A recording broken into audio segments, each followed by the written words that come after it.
तो last part में हमने देखा था कि जियान बोलता है मुझे फू तेंग की सीईओ वाली पर्सनैलिटी से ज्यादा ये वाली पर्सनैलिटी अच्छी लगती है क्योंकि ये पूरी की पूरी मेरे कंट्रोल में होती है। फू तेंग उसे प्यार से हक करता है और बोलता है मुझे माफ कर दो। और ये बोलने के बाद वो सोचता है मुझे कल रात का कुछ भी याद क्यों नहीं आ रहा है। तभी जियान कफ करते हुए बोलता है मुझे बहुत बुरा लग रहा है, मेरा पूरा शरीर गर्म और ठंडा है। ये सुनने के बाद फू तेंग उसके फोरहेड को टच कर कर देखता है तो वो बहुत ज्यादा गर्म लगता है। वो सोचता है कि ये इतना गर्म क्यों है, क्या उसे बुखार है। फिर वो उसके लिए दवाई लेकर आता है। जियान इसे पीने के बाद बोलता है ये बहुत ही ज्यादा कड़वी है। फू तेंग बोलता है अच्छे बनो और इस दवाई को खत्म करो, फिर तुम्हें बेहतर फील होगा, तो इसलिए चुपचाप इसे पी लो। जियान बोलता है ये तुम्हारी ही गलती है, अगर तुमने वो सब करने के बाद मुझे साफ कर दिया होता तो मैं बीमार नहीं पड़ता। ये सुनकर फू तेंग बोलता है सॉरी, आगे से ऐसा नहीं होगा और चलो अब इसे पी लो। जियान बोलता है नहीं। तो फू तेंग बोलता है कैसा रहेगा, तुम एक सिप पियो और मैं एक सिप पीता हूँ, ऐसे ही जल्दी खत्म हो जाएगा।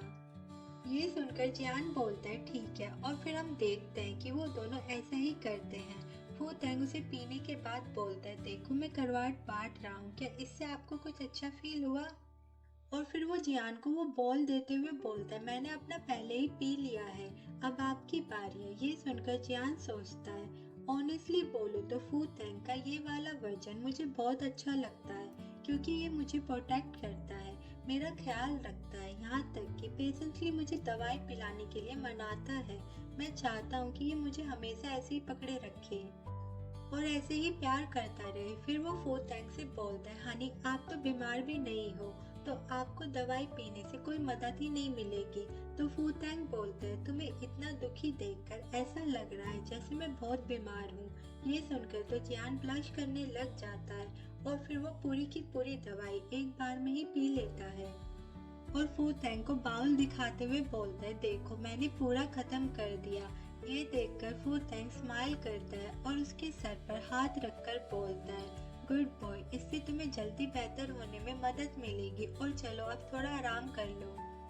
जियान बोलता है ठीक है, लेकिन तभी फू तेंग बोलता है रुको और वो उसके काफी करीब आ जाता है और फिर वो उसको किस करता है। जियान सोचता है उसने मुझे फिर से किस किया। फू तेंग उसे किस करने के बाद पूछता है क्या आपका मुंह अभी भी कड़वा है। जियान ब्लश करते हुए बोलता है नहीं अब नहीं। और फिर वो बोलता है कि फू तेंग तुमने ये सब कहाँ से सीखा। और फिर वो मन में बोलता है क्योंकि तुम्हारा किस बहुत ही ज्यादा अच्छा था, लेकिन तुम्हारा वो सीओ वाला वर्जन बिल्कुल ही ना समझ है।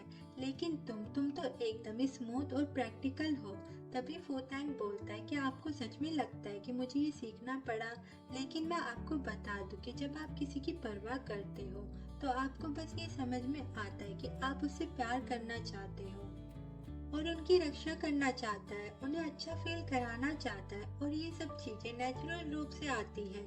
ये सब कुछ सुनकर जियान पानी पानी हो जाता है, लेकिन सडनली फू तेंग जियान से पूछता है कि क्या आपका एक्स ऐसा नहीं था।